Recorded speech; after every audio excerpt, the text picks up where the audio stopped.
प्रदोष व्रत कथा। प्रदोष व्रत हर महीने में 2 बार आता है, एक शुक्ल पक्ष और दूसरा कृष्ण पक्ष। प्रदोष व्रत करने से मनुष्य के सभी पाप धुल जाते हैं और उन्हें शिव धाम की प्राप्ति होती है। इस व्रत को जो विधि विधान और तन, मन, धन से करता है, उसके सभी दुख दूर हो जाते हैं। प्रदोष व्रत भगवान शिव को समर्पित होने के कारण इस दिन शिवलिंग का जलाभिषेक करना अत्यंत शुभफलदायी होता है। शास्त्रों में कहा गया है कि इस व्रत को करने से आपके शत्रु पर परास्त होते हैं, उनके समस्त प्रयास निष्फल रहते हैं। प्रदोष व्रत की कथा। प्राचीन काल में एक गरीब पुजारी हुआ करता था। उस पुजारी की मृत्यु के बाद उसकी विधवा पत्नी अपने भरण पोषण के लिए पुत्र को साथ लेकर भीख मांगती हुई शाम तक घर वापस आती थी। एक दिन उसकी मुलाकात विदर्भ देश के राजकुमार से हुई, जो कि अपने पिता की मृत्यु के बाद दर-दर भटकने लगा था। उसकी यह हालत पुजारी की पत्नी से देखी नहीं गई। वह उस राजकुमार को अपने साथ अपने घर ले आई और पुत्र जैसा रखने लगी।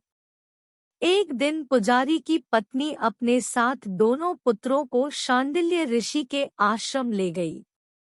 वहां उसने ऋषि से शिवजी के प्रदोष व्रत की कथा एवं विधि सुनी तथा घर जाकर अब वह भी प्रदोष व्रत करने लगी। एक बार दोनों बालक वन में घूम रहे थे। उनमें से पुजारी का बेटा तो घर लौट गया, परंतु राजकुमार वन में ही रह गया। उस राजकुमार ने गंधर्व कन्याओं को क्रीड़ा करते हुए देखा तो उनसे बात करने लगा।